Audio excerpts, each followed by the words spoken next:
এর পরের প্রশ্ন হলো, জাকির হুসাইন আপনি লিখেছেন জাহরি নামাজে ইমাম সূরা ফাতিহা পাঠের পর মুসল্লি যেন পাঠ করতে পারে সেজন্য সময় না দিলে বা কম সময় দিলে মুসল্লি কিভাবে সূরা ফাতিহা পাঠ করবে? যেসব সালাতে ইমাম প্রকাশ্যে কেরাত পড়েন যেমন মাগরিব, এশা এবং ফজর, সে সমস্ত সালাতগুলোতে মুসল্লি ইমাম সাহেবের কেরাত শ্রবণ করবেন, পাঠ করতে যাবেন না। এটাই হলো আপনার সবচেয়ে বিশুদ্ধতম মত এবং এই মতটি অধিকতর নিরাপদ। এর কারণ হলো যে ইমাম যখন উচ্চস্বরে কেরাত পড়বেন তার পেছনে আপনি কখন কেরাত পড়তে যাবেন?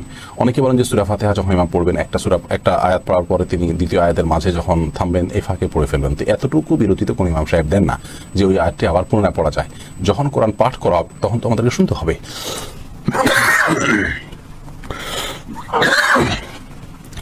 সরি, আল্লাহ তাআলা বলেছেন ওয়াইদা কুরিয়াল কুরআন ফাসতামিউ লাহু আনসিতু লাআল্লাকুম তুরহামুন। যখন কোরআন পাঠ করা হয়, তেলাওয়াত করা হয়, তখন তোমরা শুনবে এবং মনোযোগ দিয়ে শুনবে এবং চুপ থাকবে।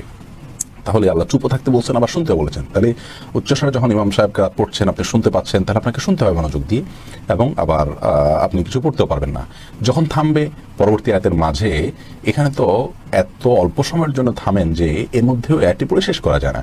আর যদি পড়তে যান তাহলে হুলস্থুল করে পড়তে হবে। অনেকে বলেন যে সূরা ফাতিহা ইমাম শেষ করার পর অন্য সূরা মিলানোর আগে এই ফাঁকে পড়ে ফেলবেন। এটাও যৌক্তিক কোনো কথা নয়, কারণ সূরা ফাতিহার পরে আর সেরেমনির আগে এখানে তো খুব লম্বা গ্যাপ দেওয়া হয় না যে সূরা ফাতিহা পুরোটা পড়া যেতে পারে। অনেকে বলেন যে ইমাম সাহেবের উচিত সময় দেওয়া, এবং অনেক মসজিদে দেনও, বিশেষ করে সৌদি আরবে দেখা যায়।